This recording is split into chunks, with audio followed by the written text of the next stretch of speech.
Every gave me a different intro. So welcome, welcome. 2017, we are excited. We know everyone is. It's great to have a new year. It really is, feels like a new beginning, and you get to start all over, sort of, but maybe just layer onto something better. So we're excited to be back. We're excited to be here. We're excited you all are here, and thank you for being here. So we obviously have lots of meetings, conversations about how we're doing, what we could do better. You all give us lots of great suggestions, and it's very much appreciated. And so we felt like at the beginning of the new year, it was really important to have a question-answer period. The reason being is we do have them at the beginning. No sound. Okay.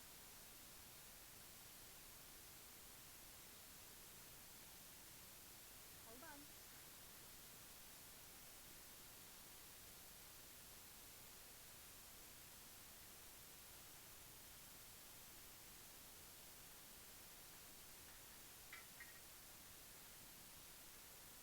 They said they can barely hear it. They said they can hear it barely hear it. You get to see the volume of it. They can barely hear it.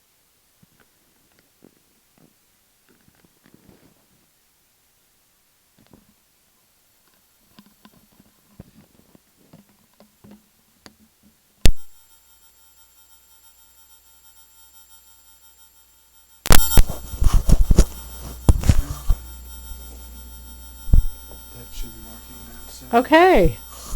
we're looking at the sound like the next. Welcome, welcome. Is it too loud?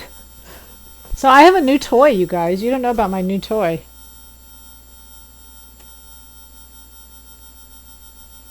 We'll test it. All right, so I know there's sound because I have all these monitors now. And I can see that there's sound. Okay, so we're gonna start over. Just go ahead and start. Welcome, welcome. We're just going to pretend like those first 4 minutes didn't exist.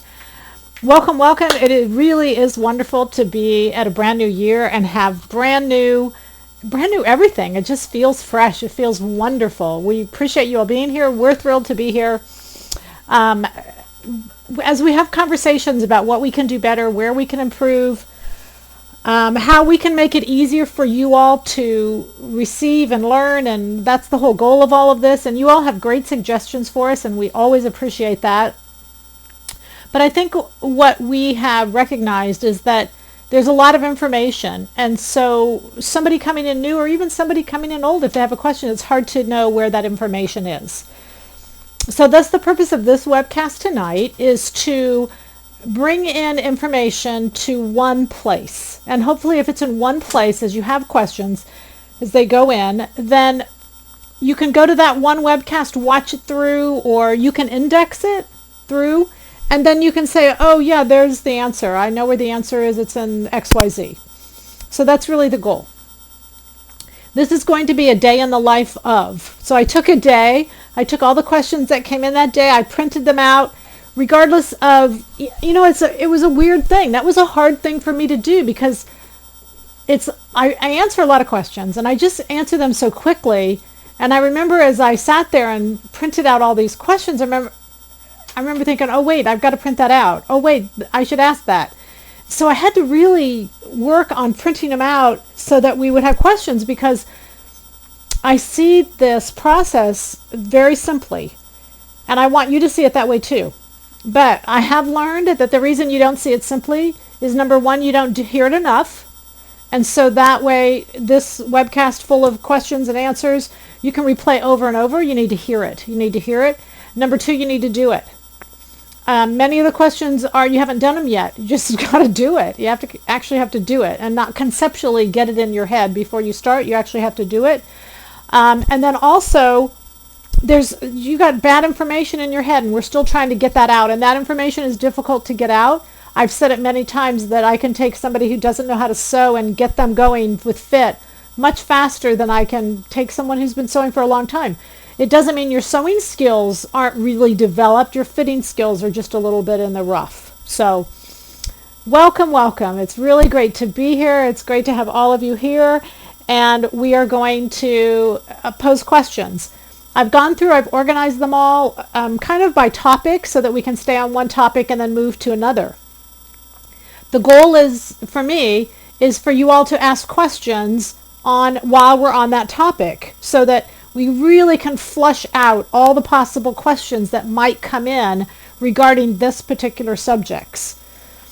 Now, having said that, there's a 30-second delay between when I'm saying it and when you're hearing it. That's just the fastest it can be. It's not about speed. That's just the delay. So I'm going to pause a little bit and recognize that there may seem to be what feels like a lag time because those watching after the fact don't have the chat, and I have the chat. So we're going to see what we can do about trying to get all the questions to that topic as close as possible to that topic. Just as if we're just in a live classroom, we're just worldwide. How's that? Okay. If you like question on that one. Pardon? We have a question. You have a question before I've started the questions? Go ahead. Oh, should I read this? Go ahead. Sure. I've got a new little toy and I'm supposed to read this. Oh, about French darts. I can't find the question. Okay. I've never read this chat before. You guys, I never see the chat because the chat's over there. Okay, so we're going to go back to our question about French darts. How do you know how far to sew the areas cut? So if you don't stitch all the way, part of it will be open. We have a lot of questions about French darts, so I'm going to hold off on answering that question. We're going to put them all together. Is that fair? And you're right, it is cut open, so that does create a problem. All right, so let's get started. Like I said, I've started off with just general questions in general, just general things that you need to know, general questions that were asked. Every one of these questions was written in by you all. I didn't make any of them up. None of them are poised. None of them are planned. They're exactly as you asked them. Okay? Now keep in mind, sometimes I said, duh. But I said no question is too unimportant. And, obviously when you guys ask questions, you need the answers. Okay. Hi, this is a day in the life of Peggy. Hi Peggy and Happy New Year. I recently finished a top using the sweater set pattern, copying an Ellie Tahari top. It came out looking great. Can I post it on Facebook for others to see? Yes. You don't have to just post silhouette patterns. We want versions of silhouette patterns. Of course. Great question. I thought that was great. I appreciate that she would even ask, and absolutely post it. Can I take the adjustments I make to one of your patterns and use them on another of your patterns? Do I need to make a new muslin for every pattern? All right. So let me explain to you the bigger picture and then we'll work it backwards. The big picture is we have numbered the patterns and we numbered them in the very, very beginning as if we were going to succeed. This is our 20th year. The good news, we did succeed, but we still had a numbering system that was good even if we'd have failed. And I would have preserved that numbering system for somebody else. We have everything under 1,000. And those are tops. Then we have the 1,000 range. Those are jackets that require shoulder pad most of the time, 2-piece sleeves, jacket principles. Then we have skirts, which are 2,000. Then we have pants, which are 3,000. Then we have dresses, which are 4,000.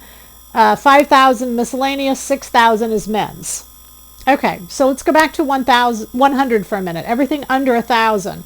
You have knit tops and woven tops, and your knit tops are the lower numbers, the woven tops are the higher, but that's not necessarily the case. But mostly they're divided that way. Can I make adjustments to one of your patterns and then do I need to make a muslin for every pattern? The answer is no, but I want you to understand why. If I'm making pattern number 600, which is our classic blouse, and on the very front of our website, there is called the starter pack. And I'm not telling you this so you'll order it. I'm telling you this so you'll see the base in every single group, because every single group has the base that everything else was taken off of. So if you go look at that starter pack and you see those 7 patterns, then for instance 600 is a base pattern. Then that means every other woven top is the same shoulder angle, the same armhole. All I did was change the styling up. The darts are the same. So no, you wouldn't make a muslin for that purpose. So that leads us to, why do we make a muslin? Remember those three little initials, L, C, and D. So do we make a muslin for length? Yes and no, and we're going to go into length a little bit more. We've got to touch on that because there's a lot of confusion regarding length. Once I make 600 and I know the dart's in the right place, that would be a length issue. And if I know I have to lower that dart, then I should lower every other dart that I need to, except princess seams don't need to be lowered. So if I were doing 625, which is Caitlin's blouse, I wouldn't have to lower that. If I were doing 650, which is the no gap wrap, I wouldn't have to lower that. So if I were doing 575, which is Sonia's blouse, I wouldn't have to lower that dart either because it's in the yoke line.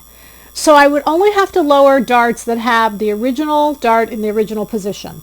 Circumference, if I was happy with 600 and I was making, hypothetically, if I was making the exact same fabric in 40 other blouses, of course my circumference would stay exactly the same because my circumference is the same in every blouse. We take into account styling, and there are some minor changes, but that's simply styling changes. That's not major. And then depth, of course, is darting, and that would be the same because you'd pick the same cup size. So do I need to make a muslin out of every single one? No. The shoulder angle stays the same. The armhole, the sleeve stays the same.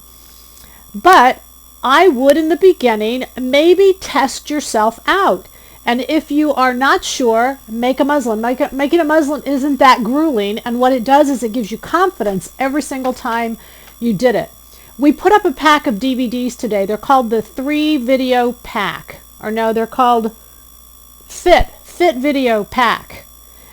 And the reason we did it is because those three together will give you a lot of these muslin answers. What the muslin does, because I've got so many muslin questions.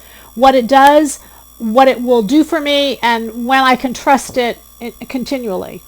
The goal of what you are trying to do is trust that what I see, I'll understand what I see. I'll understand what my shoulder angle looks like flat. I'll understand what my body looks like flat. So that right now when I look at a pattern, I don't know if it's right or wrong. I don't even know. I have no clue. When I'm in classes and I say to somebody, look at this, does it look right? I don't know. So we've got to get a better sense as to what we look like flat. And then we can either use that and compare against others, or you'll see yourself needing to make less and less muslins. Do you need to make a muslin for every pattern? No. But till you're a little more confident, maybe yes. And it depends on your fabric. It depends on how expensive it is. Are you afraid you're going to fail? You got that. Okay. I watched you narrow shoulders by making a dart in the center of the shoulder seam and narrowing to nothing. Would this cause the neck to be wider? Now, I'm not sure how, if I narrow the shoulder, that would affect the neck. I can't make that connection. In my head, I can't make the connection. So when I read a question like this, I'm suspect that there's something going on in your head that I didn't get, or that you didn't write down. Because if we look at this and I narrow the shoulder, that neckline doesn't change, nor does any neckline change. So I don't look at this and say, wow, this is just a really bad question. I look at it and I say, there's something missing from this person's question that's in her head that she didn't get to me. It's just communication. So I'm going to put this out there. So if you're that person, you can tell me what that is that's missing. Anything I do that doesn't touch the neckline doesn't affect the neckline. Anything I do in one portion only affects that one portion. That's the whole beauty of this LCD concept. Okay? All right. How are we doing? Should I take a break or are we doing okay?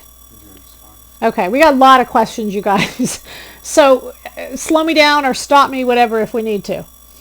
I've noticed you're cutting pieces I've noticed you cutting I should put my glasses back on, shouldn't I?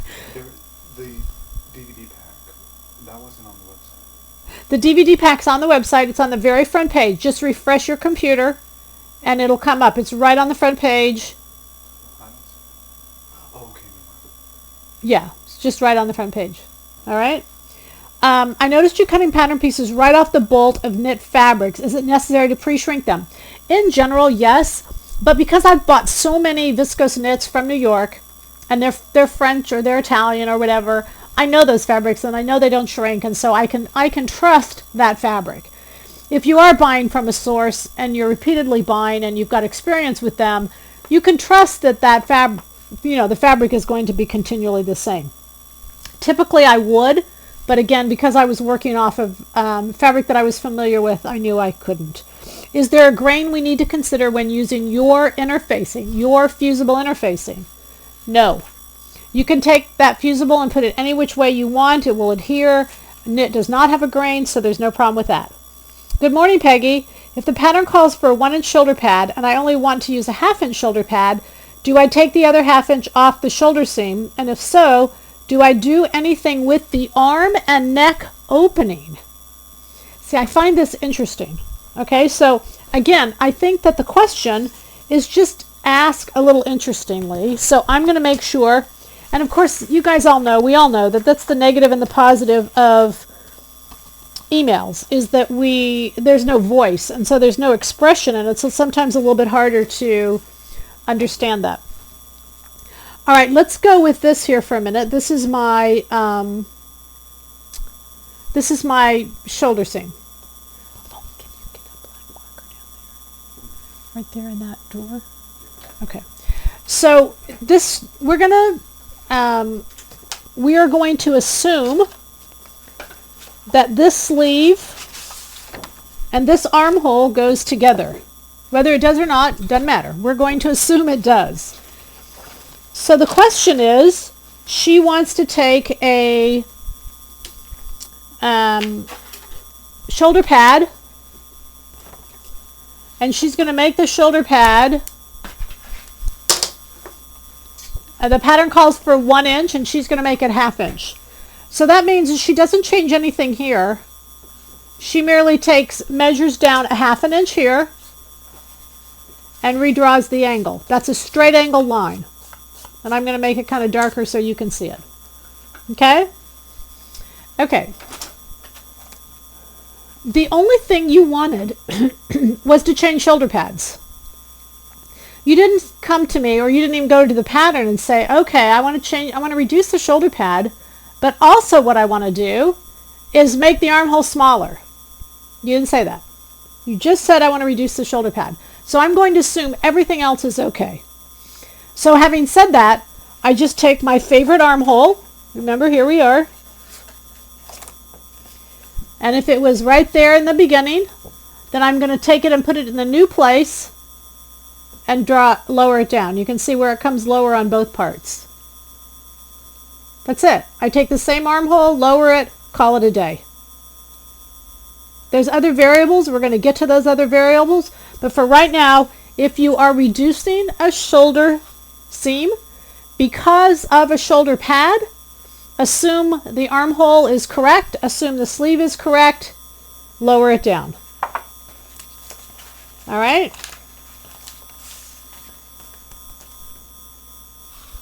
Okay.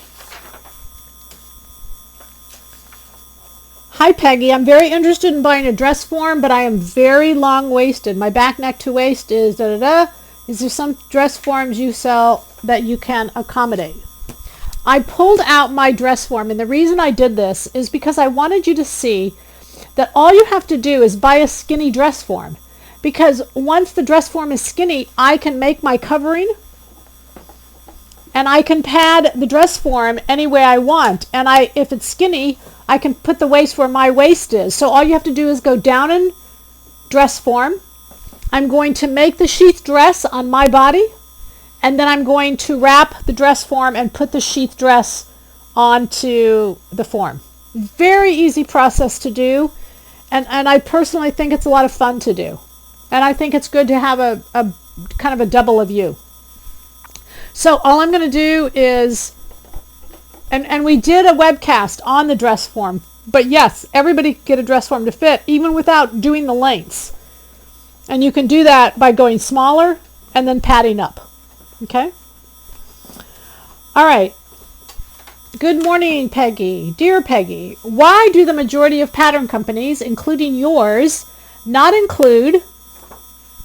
She said, why do the majority? I guess she should have said, why do all the pattern companies, including yours, not include the less fortunate A-cup anatomy? Are we deplorables? No, you are included. You just don't know you're included in ours anyway. When we do, all you have to do is understand the difference between cup sizing in bras and cup sizing in blouses. It is done two different ways.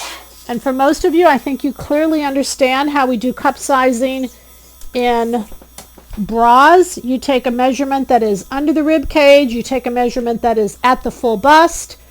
And the difference between the two is either A, B, C, D, G, triple, whatever. You guys get that.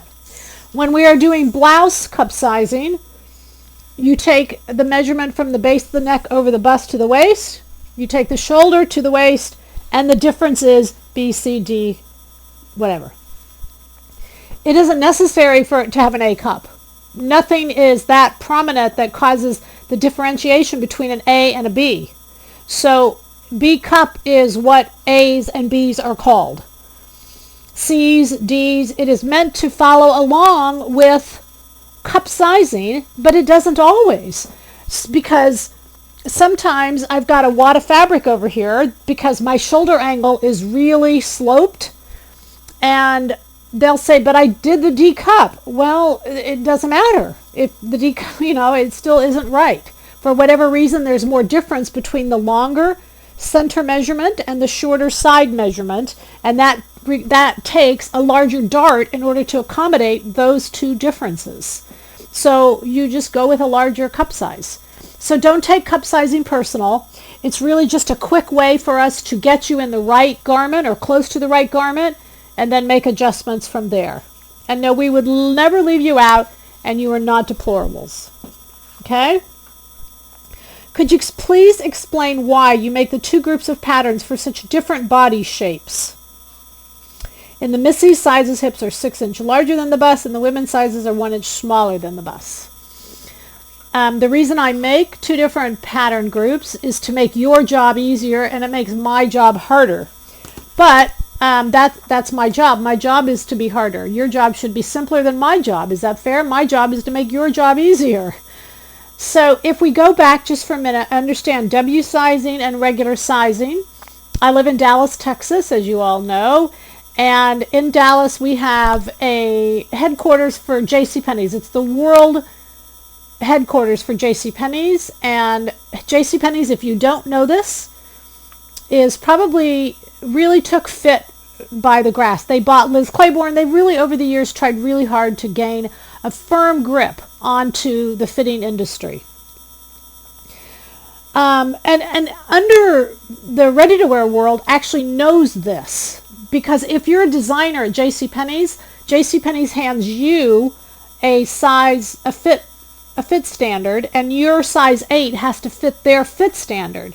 Anywhere else in the world, Neiman Saks, anywhere, Nordstrom's. If you're the designer, you create your own sizing, and that's why there's no standardization of sizing. So Penny's has taken a role, and they've tried to standardize sizing. Again, behind the scenes, everybody knows this. Saks Fifth Avenue has very high-end clothes. Years ago, they had problems where a woman came into the store and she wanted a size 24, 26. She needed the circumference, but by the time she put that garment on, the shoulders were down to her elbows and the neck was huge. You guys know. So the W sizing was created by JCPenney's. Saks Fifth Avenue went to JCPenney's and said, tell us what we're doing wrong and how do we fix it. And they did. There was a multi-million-dollar research done, and they did fix it. And it was the W sizing. The W sizing is based that the body bone structure is not changing. I'll cut this story short. It gets too long. But simply the body is accumulating weight. It doesn't make the shoulders wider. It doesn't make the neck bigger. It simply needs more circumference. So all that study was done, and so we therefore have a regular sizing, which is based on the bone structure getting larger, and then we have a W sizing. And those differences come into play because as I fit my two fit models, those are the base bodies. There's reasons why that exists. I don't know if that's even necessary, but it is to make your job easier. I've been in the ready-to-wear industry here in Dallas, involved for quite a while. The head pattern maker at JCPenney bought my car from me, so she gave me all this information, and this was even before I opened up a pattern company, because I worked with it. When I did patterns for different companies, I had to have the W size, and I had to have those 2 size ranges, and so she was nice enough to give them to me. They are amazing how well they fit. They really do fit well. If you're in the wrong sizing, you'll have to make a lot of alterations. You should give a red flag that you're in the wrong sizing. Just come up. The goal is to make as few alterations as possible. I know that's your goal. I know that's my goal. And so sometimes I see you all making a lot of alterations simply because you're in the wrong size. And that's a hard thing. Okay? All right. Hello, Peggy. Let's see. Going back to the cowl neck, I'm a bit senior, so I may not be remembering this correctly, but I seem to remember that a cowl blouse top was always to be placed on the bias for cutting out. However, you did not do that. You merely extended the distance from the center front by, I think, about an inch, but otherwise the top was placed on the straight grain of the fabric. Did I miss something, or is this an alternative for certain fabrics, like stretch knits or something else? Yes, correct. When you are dealing with a bias cowl, when you're dealing with a cowl neck, there is no bias because knits have no bias. Knits drape in all directions, therefore it doesn't matter how you place the pattern on the fabric. Only reason the cowl has to be bias is for woven fabrics. When you leave the world of wovens, you leave the word bias with it. It should stay. There is no such thing as bias in knits. The only reason we use the terms is to how the actual design of that's on the fabric may look. If you notice, a couple weeks ago we did the diagonal back. We did a little kind of a little open vest, and it had a diagonal back to it. That's because I took the back and put it on the bias, but the word bias doesn't, it means other things, not just fabric. So we put it at an angle, a 45-degree angle, and that's what accomplished it. All right, are we doing okay? Are we having fun yet? That's group number 1. We have 6. What's the bias again? Bias, by definition, is when you have a weft and a warp, and the bias is a 45-degree angle to the weft and the warp. That's in woven fabrics. Obviously in knits you have no weft and warp, therefore you have no bias. So you can't have bias when you have no weft and warp. So in many things, when you're talking about design, tile is laid on the bias. It gives more movement, it gives more opening. So tile done on the bias just means a 45-degree angle. When you're referring to knits, you can call it bias, but it's not a literal translation of the definition. Are we okay? We've got French dart questions. I know. Hang on to those French dart questions. You guys, we're getting there. We're going to knock these French darts out of the park. Are we okay? I'm just trying to get there. I wanted to have general, and now we're going to length. All right, here we go. See, this is the day in the life, you guys. You got to stay with me. You can't answer French dart questions when they're asking other stuff. You got to stick to what the question is. All right. Please show me how to turn 195 t-shirt into a tunic top. I notice how you cut tunic top lengths longer, but I need help getting it approximately wide at the hip. I know how to use the French curve, but after that I'm unsure which way to curve it and where to begin the hip curve on both front and back, so they're starting at the same place. If you are using a French curve, you want to know that this is the hip line. This is also a hip line, but probably not on many of you. This is the hip line. It's just more women fit on this end of the curve. So you are going to go to a pair of pants you have. You're going to go to a skirt. I don't care. Something that fits you, and you should lay this down at your waist and get the shape of your hip from Get the shape of your hip from the waist to the hip line. It will go higher and it will go lower. But you want to just pick up the numbers, like this is number 19 through number 10. So 19 to 10 is the shape of my hip. All right, so now I know that. Now I'm going to come to a top. So there was way too many things to organize tonight. So here's my top, and I need my hip to be 19 to 10. So I'm going to take the shape of this, and I'm going to put this at 19, but I don't know how to pivot this in or out. And so what I need is the circumference at the hips. So that's why I'm always taking my circumference, dividing it by the 4 pieces, and then you plot out from center how far out this needs to go. So I know exactly whether this should go like this, or exactly how I should pivot it. But there's my shape. Easy enough? And you're my monitors to make sure they get it or not. Does it make sense? If it makes sense to the guys, it makes sense to you guys. You can't ask twice, no. All right, so that's all you do, and then all you have to do is blend the side. Like, see right here, you can see it's kind of a harsh change. Just blend it from here and smooth it out from there. That's it. So measure circumference out this way, lay the French curve down to get the shaping, and then blend it into the side seam. All right, now the other thing you can do is if you need a lot more, I did it just the other day, you leave this at center front and you pull this away at center front. So let's just say here's center front, pivot it this way, and you can add some here and add some over there. You can add them in both places. Okay? Okay, I finally embraced leggings. A good reason to start sewing tops, right? My question is this: when lengthening a blouse or top, where's the best place to do that? I noticed you add at the bottom. But when would a person use a lengthen or shorten line? Is there a time when using that line would be better than just adding at the bottom? My daughter-in-law told me be sure to cover my butt. I'm looking forward to revamping my wardrobe. Boy, aren't those daughters and daughter-in-laws wonderful women? All right. So that question scared me. Okay.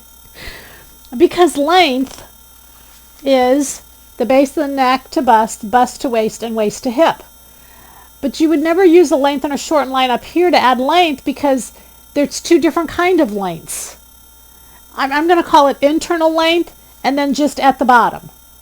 And at the bottom is style. So I would never, in order to make the garment longer, add up through here because that changes too many other things. It changes the bust, it changes the waist. I don't want to change those things. All I want to do is add to the bottom. That's styling. So you only use internal lines when you're trying to change bust points. Other than that, leave it alone. Okay? Oh, one more question. I don't know if it's the same person or not. Well, one more question.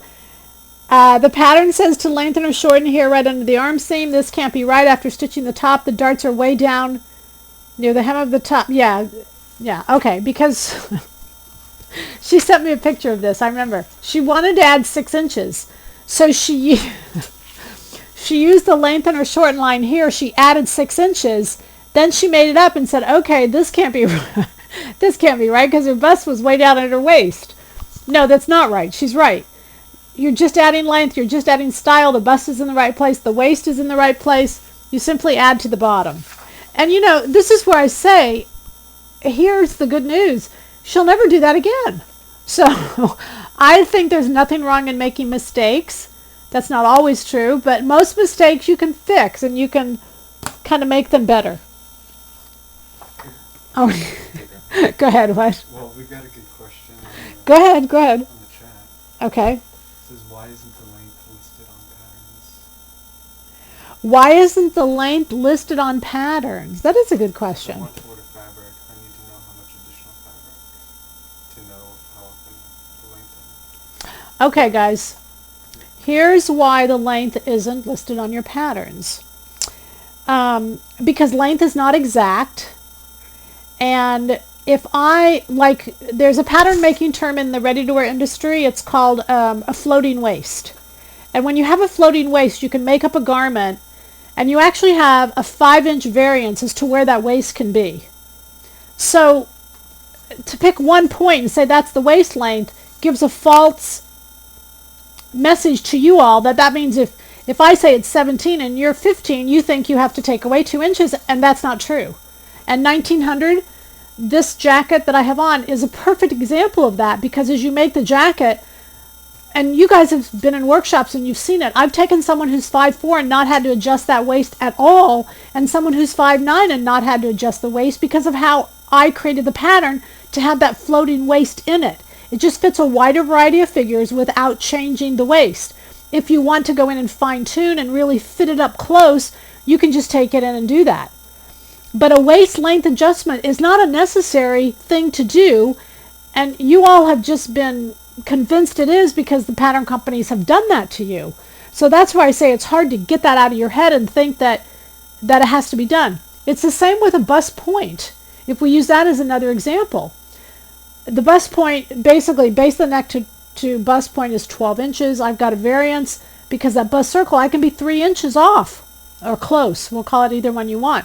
You don't have to change the bust dart, but a home sewer thinks that bust dart has to be below the bust point. It is not. It can be anywhere in the bust circle, and it's doing the job that the dart is supposed to do.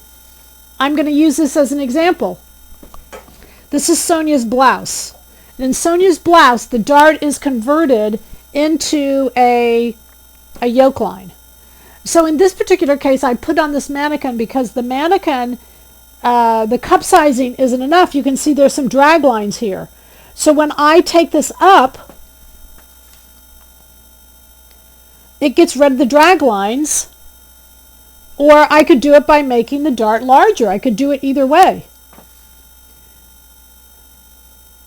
But this, all it has to do to play the role of a bust dart is be within the bust circle. It doesn't have to be right to the bust point, but sewers think it has to be that. And so you just have wrong information. Because you have wrong information, you live by the standard that's just not accurate. I don't know how else to say it. So the role of the bust dart is take away length from the side and leave it in the middle. It's an uneven length. That's the role of the bust dart, is to handle lengths unevenly. The role of the waist dart is to handle circumference unevenly, and to take in here and leave here, or vice versa, whatever I need to do. So there's no waist length given on patterns because it's not necessary. And I'm not going to do it just to make you all happy, because you all would be happy if I did, but it would cause unnecessary pattern changes, and that's not what I'm here for. I'm here to make it simpler, not harder, even though it's been made harder. Is that fair? It's definitely been made harder. All right, so let's go over 575 since I've got it here. She's made some adjustments, and she's asking me questions about these adjustments. 3/8 inch of a shoulder seam, she's made a deeper dart. So I'm going to kind of duplicate these so that you can follow along as to what we've done. 3/8 inch shoulder dart. She said, I don't feel I need to scoop out the underarm to accommodate the shoulder slope. If I do, the armhole will be too large and the yoke will be really narrow. That's a fascinating conclusion to me. That's absolutely wrong, but I'm just going to let it go on the slide.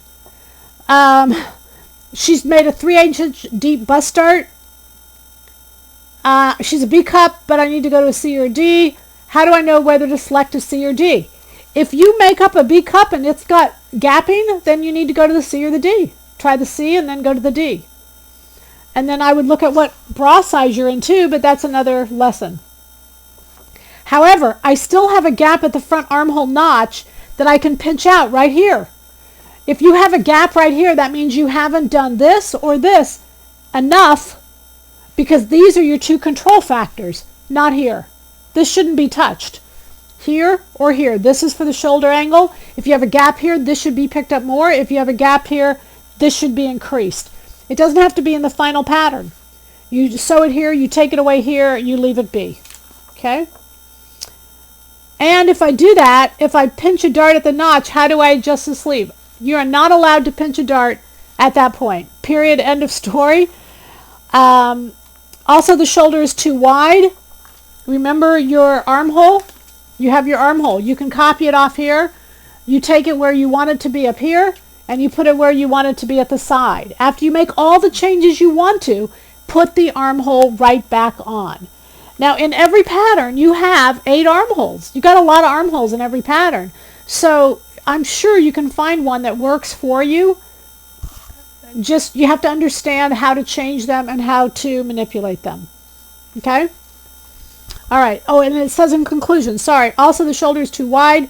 Where does the shoulder dart fall into L, C, and D? Well, this is the shoulder dart. Anything that's uneven is a D. That's a depth issue. So I'm going to pick that up, and I'm going to redraw the armhole. The armhole itself is styling. I could say to you, you should like this. There's no pattern rules governing the armhole. I should say to you, you have to like this, and you can say, I don't want to like it. That's when you know it's styling, when there can be a debate as to what's right or what's wrong. Okay? All right. This is just fun. All right. I hope y'all are learning something here tonight. Hope you can help me. I normally cut a 6W everywhere in the pattern. Fits across the bust really well. Unfortunately, I have large upper arms, tuck shop arms, as we call them in Australia, and I'd have to go to the size 8 in the sleeve to get the right circumference I would like. If I do that and use the arm sky of the front and back top in the size 8 to match the sleeve, wouldn't that make the width across the front and the back too wide? No. Because we're going to pretend that this is the 8 armhole. We're going to pretend that this is the 6 top. Okay? I'm going to take the 8 armhole and I'm going to put it here. And then if you notice, it's lower because it will be bigger than the 6 armhole. So it naturally can't come to the same place. It's just going to be lower. But the 2 points I put that armhole is right here at the shoulder of the 6, right here at the side seam of the 6, and I cut it where it falls. And wherever it falls, that's the 8. I'm good to go. And no more will I have tuck shop arms. Okay? She just can't get her head around it. Well, hopefully you got your head around it just there.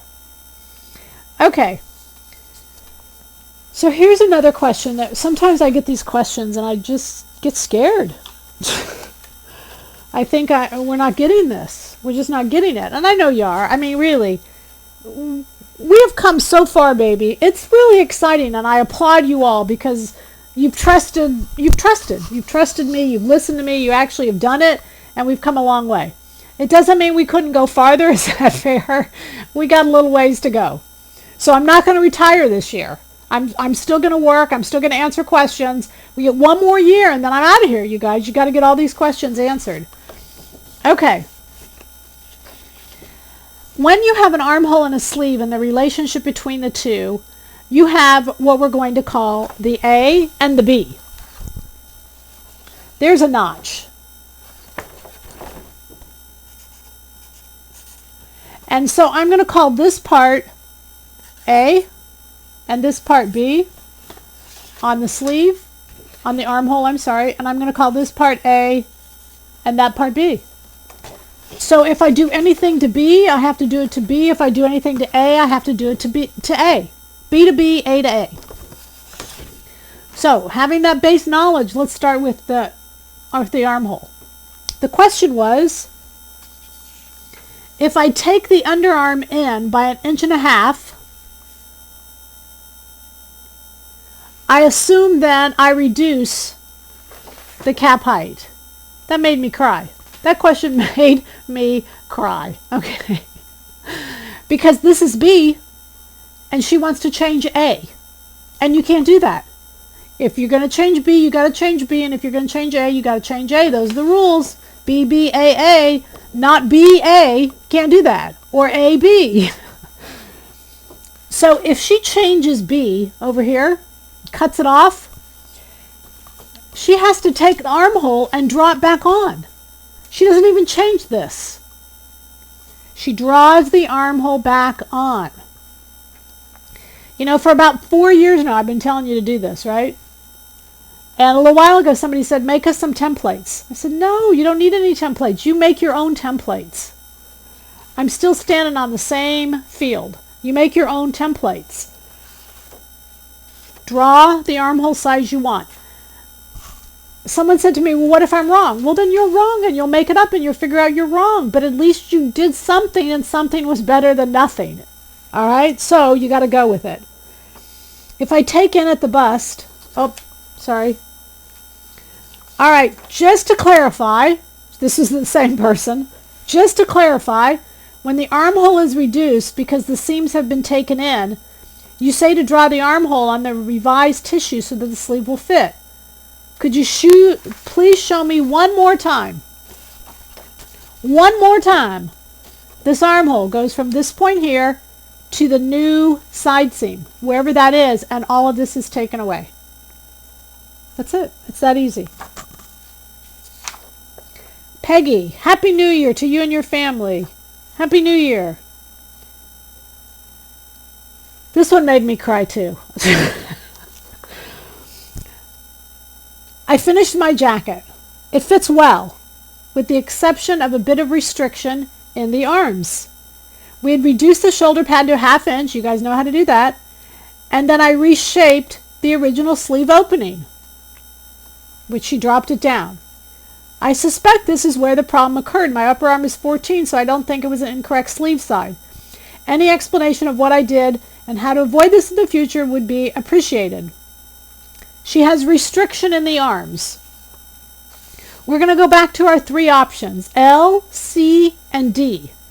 When I have restriction in movement, is it L, is it C, or is it D? And you all are screaming at me saying, it's D, Peggy, it's D. And you are wrong. It's C, it's circumference. Anytime I have restriction in my arm, it's circumference. So she said, I don't think I had an incorrect sleeve side. She's wrong. It may not have been incorrect, but maybe the fabric was thicker, maybe whatever, but it is an incorrect sleeve side. The sleeve is too small around for the movement that she wants. So you make a bigger sleeve. Okay? All right. We had a lot of armholes and sleeves, you guys. And we're almost to French darts. I promise we're going to get to them. I've been working my way through your past webcast. Whoa. Okay. Okay, she said, I've measured some of my favorite garments as instructed and compared them with your finished garment measurements. Most of the dimensions are very close. But unfortunately, you do not give armhole dimensions. I have a woven sleeveless shift dress with a 17.5 inch armhole and a jacket with a 19.5 inch armhole and a 13.5 sleeve, both with fit perfectly. I'd love to place an order, but I don't think they will work for me. In every package, you got 8 armholes. I'm sure something will come in that range. In your webcast, could you please talk about Raglan sleeves? Here's our Raglan girl right here. We'll move her back and we'll bring her up. Could you please talk about Raglan sleeves? Choose the size Raglan sleeve as you do for a woven sleeve. Well, it's the same circumference. It's definitely the same circumference, but it should be a lot easier because you got all these seams. You got a seam up here, you got a seam under here. So to make it bigger or smaller is actually much easier. Raglan, what a Raglan sleeve is you've got a Raglan sleeve. You know, you cut this in half, you add this on, and you eliminate this seam. So anytime you start eliminating seams, you know, you're going to end up with wrinkles because you have no seams to control those wrinkles. And as you can see in this top, and the reason I put the top on, is the sleeves, the wrinkles usually happen right in here. That's typical of a Raglan sleeve. When we do a Raglan, we try to pitch this more. I stole that from Armani because that works really well, and it reduces those wrinkles. But also if you take a dart in the side panel, it's not a finished one, it's just here, tapers to nothing, here, tapers to nothing. That will also help you, which is why when we do Raglans, we do our B, C, and D cup so that we reduce the wrinkling at the sides. But Raglans really are not a sleeve that should cause a lot of problems because Raglans are not a really well-fitted sleeve, if that's fair. They're really meant to be a look, and that look is gonna come with wrinkles with it. It's characteristic of the sleeve to have those wrinkles. Okay. We've got some older questions. Older questions, go for it.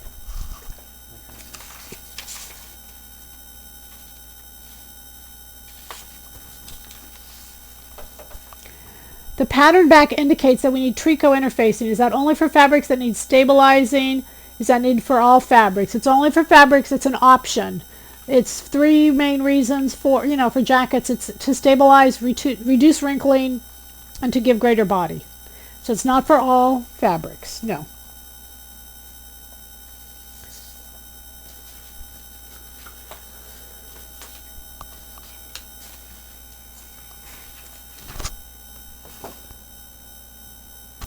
We okay?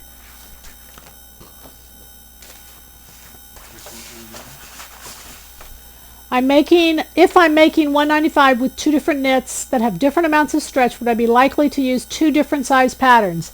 Yes! Yes! Yes! Yes, you most likely would use 2 different size patterns. Yes. Why? Because a size of a pattern is circumference. That's what the size is. When you have L, C, and D, we don't pick it out by L. We don't pick it out by D. Well, we do in our patterns, but that's not your main priority. You pick out by C. And once you pick out by C, then you go B, C, or D. So you're mainly picking it out by C. So yes, if you have different stretches, you're going to use 2 different C's, or 2 different sizes, they are commonly called. Perfect, perfect, perfect. Peggy, POM 1900 is a longer style. I'm under 5 feet, so if I shorten the length of this jacket, will it be too weird? No, no. You guys, length is styling. I feel a longer jacket will overwhelm my height. No, it won't. We'll go over that next time, though, but it won't. I got a longer jacket on. It has to be in proportion to your body. That's all. I mean, this is 1900. This bottom, I know you probably can't see it, but it's got a little gathered hem. It's a vest, and it's got a little gathered hem. This is on Thursday's Let's Sew series. But it's really cute. And when you make the longer one, see, I don't know, you can see it, but the bottom is, it's a drawstring. It comes in at the bottom. So you can do that you can do it with leggings and do it longer and then just draw it in. My jackets are really tight across the arm, just above the biceps. Just you and Oprah. Oprah, man, I tell you. When I reach ahead, but comfortable otherwise. If the sleeve, is it a sleeve size, a bust circumference, a combination of both? You always want to increase the sleeve first. If you have mobility problems, you want to go to the sleeve first. And the reason you do is because the rest of the body will look nice and smooth. There's no reason to increase the body if I only need a little more movement. So that's going to be your call, but you want to increase the sleeve first and do small, only do like a 1/2 inch increment in the sleeve. And that's, you got 2 seams, so that's only 1/8 of an inch here, that's 1/4, and 1/8 of an inch here, that's gives you a 1/2 inch total, because there's 2 sides of the seams. And then see if that's enough. Just go small. The whole reason and the whole advantage of measuring your clothes is because it takes away the trial and error for you all. If you don't have that sleeve to measure, you'll have to trial and error, but the goal is to try to simplify this, and it's simpler if you don't have to trial and error. Okay. Do you use the same armhole and sleeve for each knit top? I do, yes. Yes, yes, yes. Yes, you can't have that many likes and dislikes for knit tops. Is that fair? Knit top armholes. Should have 1. Okay, I am very confused, this email says. Explanation, there's a lot of explanations there. Please show us how to use the Curvette Plus. This is the Curvette. This is the Curvette Plus. The goal was to save time. So this is your example here. This is Anne's blouse, and I've traced it, and I've taken the neckline, and I've raised it. Okay? So I've raised, and you all know how to do that. I know you know how to do that. But now I have to draw a seam allowance on it.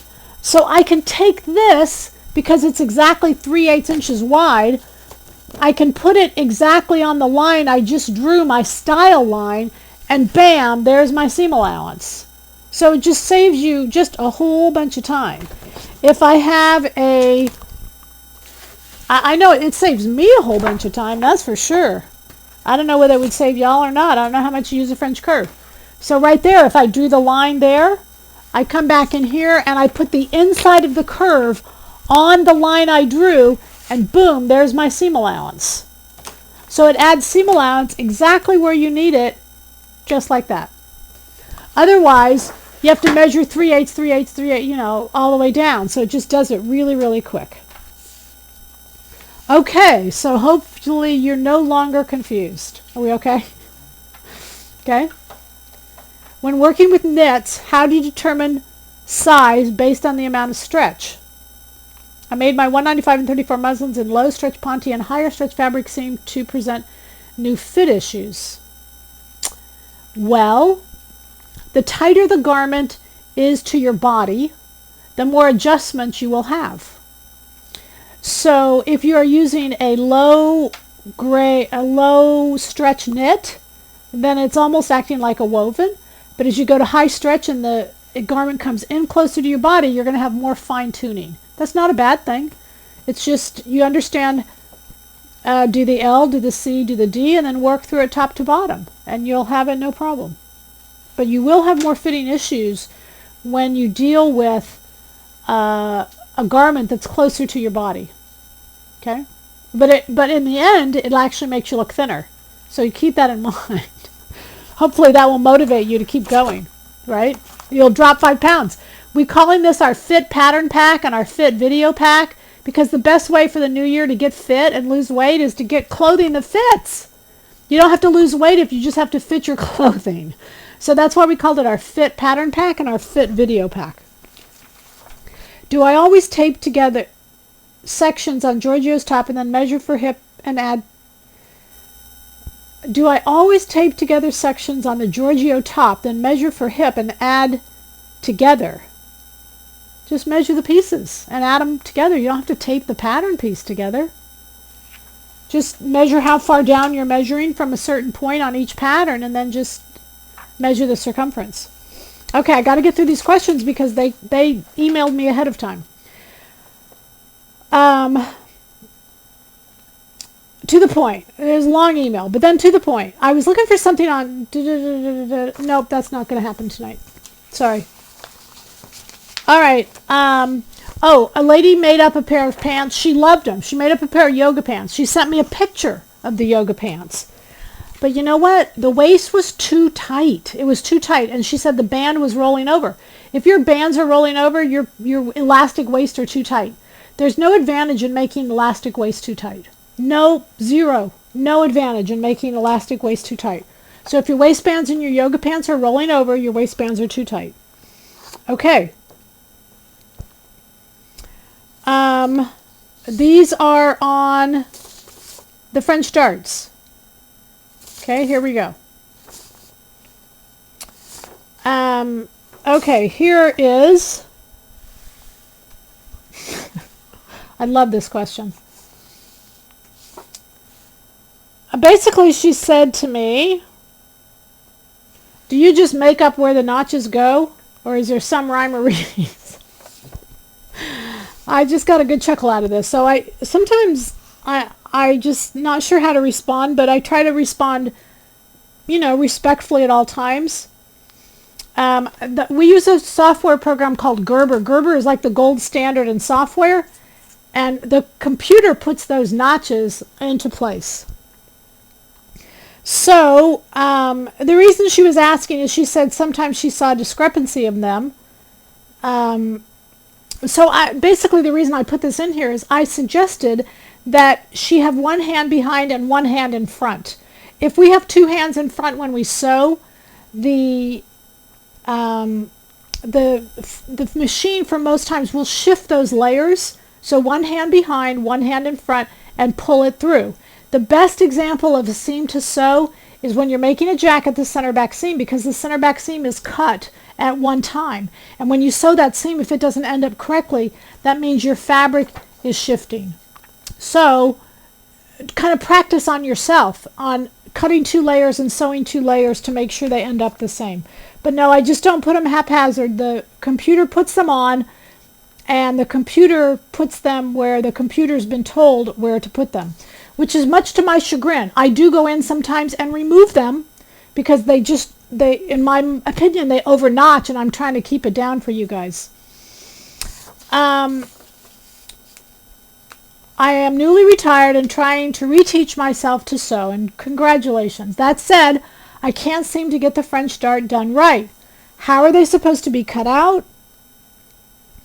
And where should they come on the body? I sew them like you say. I start at the tip. They always have a point. Thank you for... Okay, here's a French dart.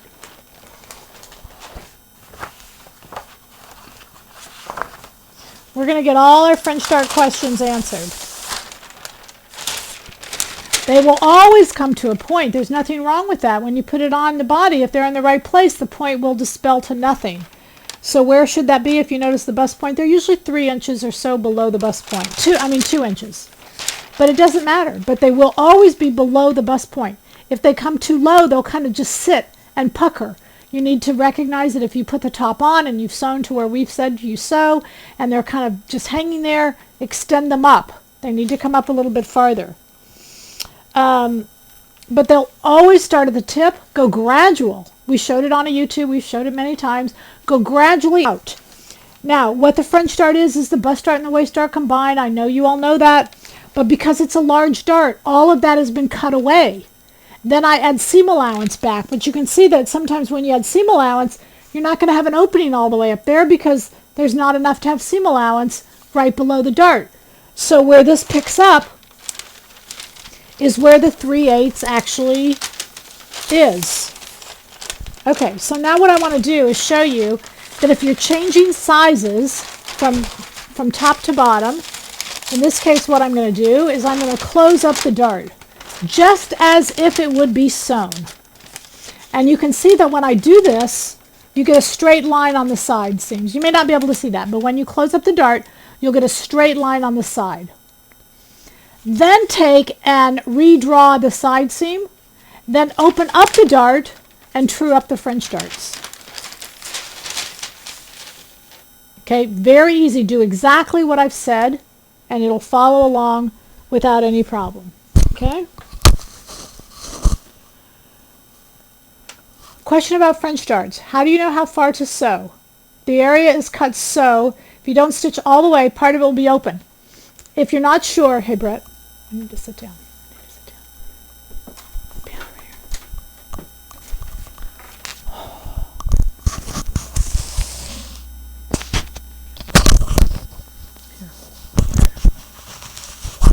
All right, what we're going to do here, you guys.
Okay, sorry.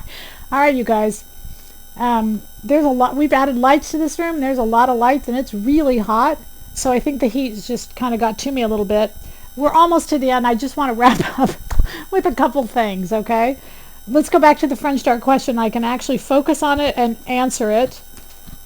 If there's a hole as you get toward the top of that French dart and you're not sure if it's the first one you're ever making, then just leave the fabric in. Don't cut that fabric away, and don't cut all the way up.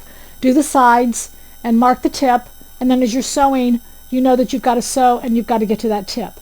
But that will allow you to be able to back it off without ruining your fabric or ruining your top. Okay? Okay. So they should come below the bust, but only by an inch or 2 inches at the most. Not probably any more than that, or they're not going to look right. Okay, hand in back, hand in front. The question is, when does she use a serger and when does she use a sewing machine?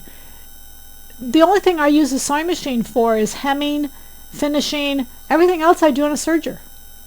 So unless it's exact, if it needs, like a shawl collar, if it needs to be exact, do it on the sewing machine. But you'll notice as you do it more and more, you'll get better. You'll just go right to the serger, and the serger finishes it off. So just when you're on a sewing machine, ask yourself, could I be doing this on the serger? And if the answer is yes, hike over. And just push yourself to use it more and more. All right. Last question, unless you have more. Last question. Tie interfacing. You're going to be using this because you're doing 1900, and 1900 has tie interfacing. How do I cut it? It comes in a yard pre-cut. We don't cut this. It all comes pre-cut. I'm going to open it up and I'm going to fold it to where it has a 90-degree angle. Just fold this edge over to here. There's my bias. And my tie interfacing sleeve head needs to be on the bias. So I'm just going to cut the fold, cut 2 layers, and cut as many as I want and go from there. So this 1 yard will give you quite a few jackets. Okay? Easy enough? Yay! Welcome, welcome. Great webcast, you guys. Great questions. Thank you so much for submitting all those questions. And I think that we need to, I do know questions are really important, but I think that we need to have just a question and answer webcast more often, and we can kind of see how we're doing. I'm hoping that you watch this a lot. I'm hoping that you'll get all your questions answered from this, and that you'll be able to really kind of soak it all in.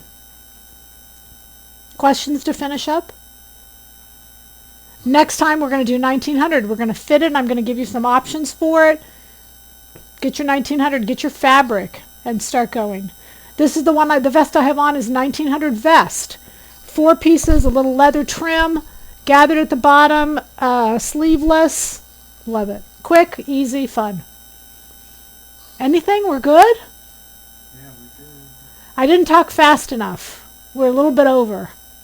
But that's right, we had sound issues in the beginning, so we did great. Yeah. We did great. All right, then we'll say goodnight. We'll see you in 2 weeks. Thanks so much for being here.